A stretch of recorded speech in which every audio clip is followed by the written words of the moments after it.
How's it going, everyone? And this video is about passenger riding. When to take a passenger, how long should you wait before you take a passenger, etc. So first thing, I recommend focusing on the person in the mirror. Focus on you. Have some experience. Actually, taking it easy, taking a bunch of courses, going out and practicing, not just riding. Have at least a couple thousand miles under your belt at like an absolute minimum. Understand the suspension impact it's gonna have when you do take a passenger. Know that the handling of the bike will be different. You're adding 100+ pounds as a passenger. The geometry of the bike, how it steers, how it turns, the rate at which it turns, how the bike accelerates, how it brakes, how it behaves while leaning. Understanding you'll probably want to adjust the sag on the bike if you take a passenger. If you don't even understand how these things will be impacted from a passenger, that's probably a good idea why I don't recommend taking one.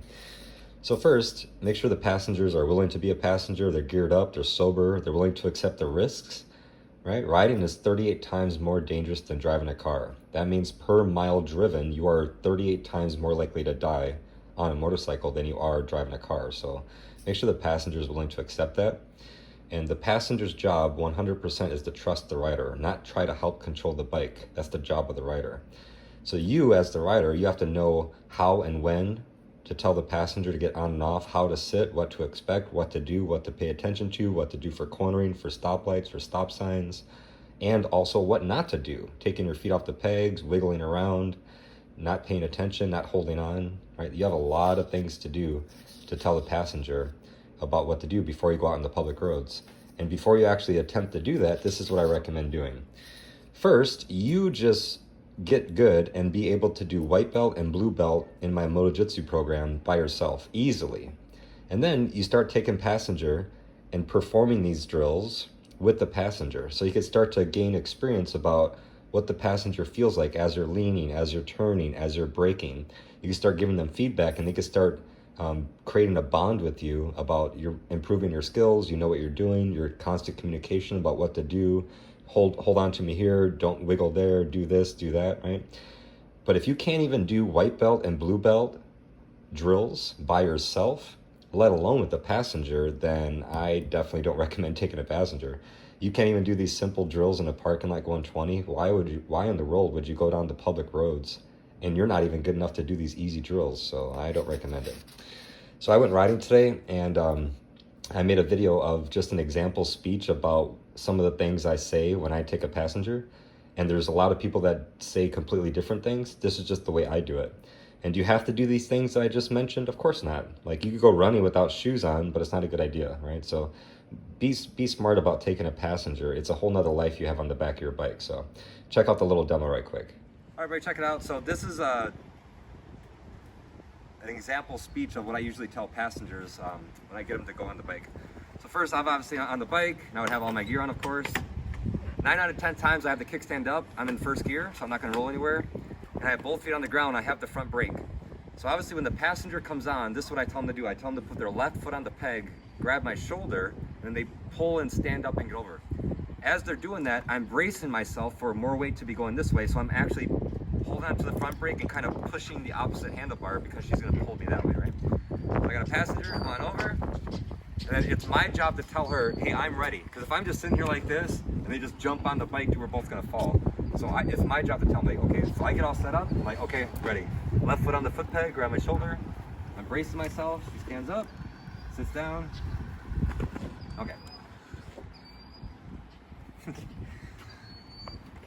So I'm gonna assume she's never been a passenger before. So once they're actually on the bike, okay. So you're sitting on the bike, you got your knees against me, keep them against me. Now your job is to not move. You're not trying to help me ride the bike. Your job, I want you to stay dead center neutral. If I move my body, just kind of let me do my own thing. If I move my body to the inside or the outside, but you're just staying dead neutral. Let me see your hands. What I want you to do is, if I'm accelerating, right, your hand's gonna be right here. And if I'm braking, you could either brace yourself on the gas tank, or you could put like one hand here, another hand like on the back of my lower back. But you need to anticipate, if there's like a green light and it's turning yellow, obviously I have to slow down. So you have to anticipate what's going on and pay attention so you're not caught off guard. If you're going through a turn, right, I'm going right. If I'm going right, just look over my right shoulder. That's all I want you to do. If I'm going left, look over my left, just point your chin. But I don't want you moving your body. So if I just strap a 200-pound rock on the back of my bike, there's no issue, I can ride normally.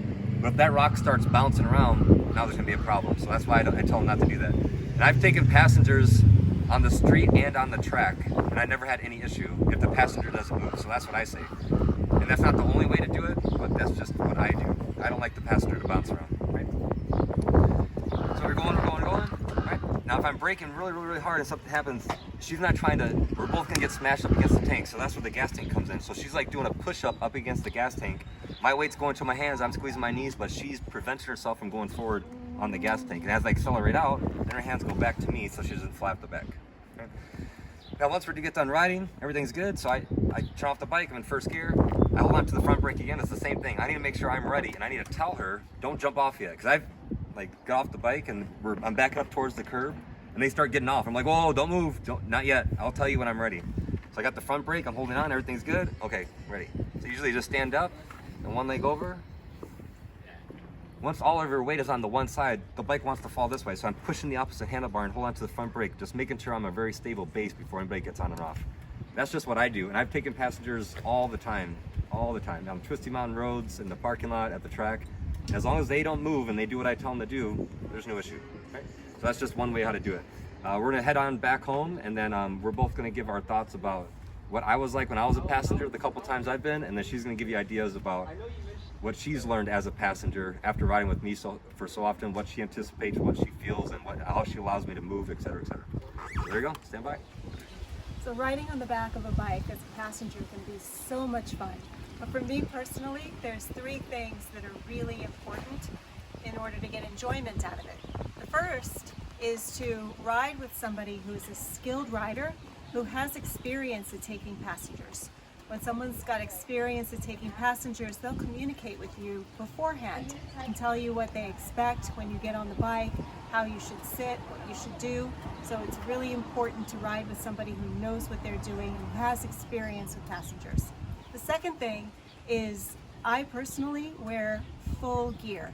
I'm taking on the same amount of risk as the actual rider when I get on the back of the motorcycle. So I wear a full face helmet, pants and a jacket that have armor in it, boots, all of it, just as if I was riding the motorcycle and in charge of it myself. And then the third thing is really most important for motorcycles like this that don't have a top case to lean against. And that's to stay alert while you're riding on the streets or in the mountain roads and really anticipate what's coming up. Is there a stop sign up ahead? Are you going to come to a full stop? Same thing with green lights. Is there going to be acceleration? If you're going around a mountain road, is there going to be a lean? Is there a bump in the road coming up that might cause you to lift up and come up off of the seat? When you anticipate all of those things, then you can really enjoy the ride instead of being kind of thrown off because you don't know what's happening next. So go out there and have a great time, and thanks for watching. All right, everyone, so there was Lila's thoughts about her perspective as a passenger. So last couple things to think about, like when I had my GS, right? You guys saw the videos with me with my GS. So that had, the seat, but it had the top case. So when I tell a passenger when I take a passenger on the GS, I was lean up against the back of the top case, and there's 2 handles on either side of their butt where they could just hold on to. So that made it very easy for me. I don't really have to do anything. Don't move and hang on. That's pretty much it, because that's a backrest. Obviously, each bike will be a little bit different. The bike I'm on now is an upright bike, so it's pretty easy to hang on to. But if I had a full-blown sport bike, it would be really far leaned over, and maybe you'd have to think of different ways. Maybe hang on to the sides of the jacket or get a handle on the gas tank. But either way, you as the passenger, your job is not, you don't have the responsibility to figure all that out. The rider should already know and figure that out, and it's their responsibility to tell you what to do, what to hang on to, what's best, etc. And if they don't know, if they're just okay, hang on wherever, let's go, I don't recommend jumping on that person's bike. It's the rider's responsibility. And again, just to summarize, the rider doesn't know what they're doing, I don't recommend jumping on the back of their bike. If they can't even do my simple white and blue belt drills alone or with you on the back, I don't recommend go out tripling your speed on the highways or anything else. So just make smart choices. But that's what I do with passenger riding. There you go. Thanks for watching. See you guys later.